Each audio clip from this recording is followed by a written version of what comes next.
Ei, kokatu! Begiak liskatu, zerbait nahi dizuet esplikatu. Ez altzarete bertsolaritzaz nazkatu, arauetaz nekatu, errimak ez errepikatu, silaba kontuan izatikatu, Kesi miau, Miau, miau, miau, miau. puntuengatik bizitza jokatu, rankinean mailakatu eta sailkatu, bestela, miau, urkatu. Baina, miau, miau, miau, miau, miau, barkatu? Hori ukatu. Arauak kritikatu eta akatu. Tradizioa ez ala beharrez kalkatu. Tradizioa espalditzen kadukatu. Behingoz frenoa sakatu. Kutxe miazkatu eta hitzak libre musikatu.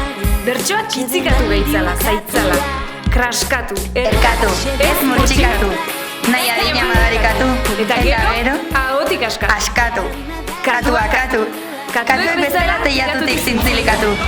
Tenkatu, Lotxa ferekatu. ez kezkatu, lasai kulunkatu eta bertsoz Zirikatu. Hitzez borrokatu. Bertsolariak bikoteka kokatu.